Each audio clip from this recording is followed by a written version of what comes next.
ನಮಸ್ಕಾರ ಸ್ನೇಹಿತರೆ. ಏನು, ನೀವು ನಿಮ್ಮ ಸಂಗಾತಿಯ ಜೊತೆ ದೀರ್ಘಕಾಲ ಸಂಭೋಗ ಮಾಡಲಾಗುತ್ತಿಲ್ಲವೇ?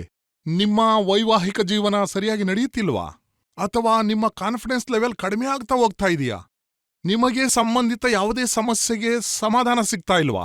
ಅಥವಾ ನಿಮಗೆ ಸಂಭೋಗದ ಹೆಸರಿನಲ್ಲಿ ಹೆದರಿಕೆ ಆಗ್ತಾ ಇದೆಯಾ? ಒಬ್ಬ ವ್ಯಕ್ತಿ ಯಾವಾಗ ತನ್ನ ಸಂಗಾತಿಯೊಡನೆ ರತಿ ಕ್ರೀಡೆಯಲ್ಲಿ ತೊಡಗುತ್ತಾನೆ, ಆಗ ಅವನಿಗೆ ತುಂಬಾ ಶಾರೀರಿಕ ಶಕ್ತಿ, ತಾಕತ್, ಸ್ಟಮನದ ಅವಶ್ಯಕತೆ ಇರುತ್ತೆ. ಯಾವುದನ್ನ ನಾವು ಆಡುಭಾಷೆಯಲ್ಲಿ ಶಾರೀರಿಕ ಶಕ್ತಿ ಅಂದ್ರೆ ಶಾರೀರಿಕ ಪವರ್ ಅಂತ ಹೇಳ್ತೀವಿ. ಓಡುವುದರಿಂದ ಎಷ್ಟು ಶಕ್ತಿಯ ಖರ್ಚಾಗುತ್ತೆ, ಒಬ್ಬ ವ್ಯಕ್ತಿ ಲೈಂಗಿಕತೆಯಲ್ಲಿ ತೊಡಗಿದಾಗ ಅಷ್ಟೇ ಶಕ್ತಿಯನ್ನ ಖರ್ಚು ಮಾಡ್ತಾನೆ. ಪವರ್ನ ಕೊರತೆಯಿಂದಾಗಿ ನಿಮ್ಮಲ್ಲಿ ಆಸಕ್ತಿಯ ಕೊರತೆಯೂ ಉಂಟಾಗುತ್ತೆ. ನಿಮಗೆ ಸುಸ್ತಾದ ರೀತಿ ಅನ್ಸುತ್ತೆ. ನೀವು ನಿಮ್ಮ ವೈವಾಹಿಕ ಜೀವನದ ಮಜವನ್ನ ಅನುಭವಿಸ್ಲಿಕ್ಕಾಗೋದಿಲ್ಲ. ಪಿಇಇಡಿ, ಸಮಯದ ತೊಂದರೆ ಅಥವಾ ನಿಮಗೆ ಸೆಕ್ಸ್ಗೆ ಸಂಬಂಧಪಟ್ಟ ಯಾವುದೇ ತೊಂದರೆ ಇದ್ರೂ ಈಗ ಹೆದರುವ ಅವಶ್ಯಕತೆ ಇಲ್ಲ. ಹಿಂದೆ ಲಿವ್ ಮುಸ್ಟ್ಯಾಂಗ್ ಕ್ಯಾಪ್ಸೂಲ್ ಅದ್ರ ಉಪಯೋಗ ಮಾಡಿ. ಯಾಕಂದ್ರೆ ಪ್ರಾಕೃತಿಕ ಗಿಡಮೂಲಿಕೆಗಳಿಂದ ಮಾಡಲ್ಪಟ್ಟಿದೆ, ಎಫೆಕ್ಟಿವ್ ಆಗಿದೆ. ಲಿವ್ ಮುಸ್ಟ್ಯಾಂಗ್ ಕ್ಯಾಪ್ಸೂಲ್ ತಮ್ಮದಾಗಿಸಿ. ಯಾಕಂದ್ರೆ ಲಿವ್ ಮುಸ್ಟ್ಯಾಂಗ್ ಕ್ಯಾಪ್ಸೂಲ್ ಕಡಿಮೆ ಸಮಯದಲ್ಲಿ ಒಳ್ಳೆ ಫಲಿತಾಂಶ ನೀಡಿದೆ. ಇದರಲ್ಲಿ ಬಹಳಷ್ಟು ಆಯುರ್ವೇದಿಕ್ ಎಫೆಕ್ಟಿವ್ ಗಿಡಮೂಲಿಕೆಗಳನ್ನ ಬಳಸಲಾಗಿದೆ.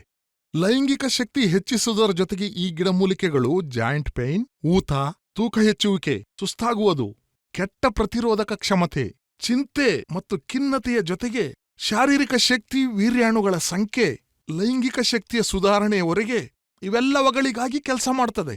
ನನ್ನ ಗಂಡ ನನ್ನ ಬಳಿಗೆ ಬಂದು ನನ್ನತ್ರ ಹೇಳಿದ್ರು, ನಾನು ಎಷ್ಟೇ ಪ್ರೀತಿಯಿಂದ ನೋಡಿಕೊಂಡ್ರೂ ನಮ್ಮ ದಾಂಪತ್ಯ ಜೀವನ ಚೆನ್ನಾಗಿರೋಕೆ ಸಾಧ್ಯ ಇಲ್ಲ ಅಂತ ಅಂದ್ರು. ದೇಹದಲ್ಲಿ ಶಕ್ತಿ ಇಲ್ಲ, ಮುಟ್ಟಿದ್ರೂ ಏನೂ ಅನುಭವ ಆಗಲ್ಲ, ಹಾಗೆ ಹೇಳಿ ತುಂಬಾನೇ ಆಳ್ತಾ ಇದ್ರು. ನನ್ಗೇನ್ ಮಾಡ್ಬೇಕು ಅಂತ ಗೊತ್ತಾಗ್ಲಿಲ್ಲ. ಈ ವಿಚಾರವನ್ನ ತಾಯಿಗೆ ಹೇಳಿದಾಗ ಅವನಿಗೆ ಲಿವ್ ಮುಸ್ಟಾಂಗ್ ಕೊಡು ಅಂತ ಹೇಳಿದ್ರು. ನಾನದನ್ನ ಬಳಸೋದಕ್ಕೆ ಪ್ರಾರಂಭಿಸಿದಾಗಿನಿಂದ ಅವರು ಯಾವತ್ತೂ ನನ್ನ ಕೈ ಬಿಟ್ಟಿಲ್ಲ. ಈಗ ನಮ್ಗೆ ಬಹಳ ಖುಷಿಯಾಗಿದೆ. ಲಿವ್ ಮಸ್ಟಂಗ್ ನನಗೆ ಹಿಂದೆಂದೂ ಅನುಭವಿಸೋದಕ್ಕೆ ಸಾಧ್ಯವಾಗದ ಸಂತೋಷವನ್ನ ನೀಡಿದೆ. Thanks to Liv ಮಸ್ಟಂಗ್.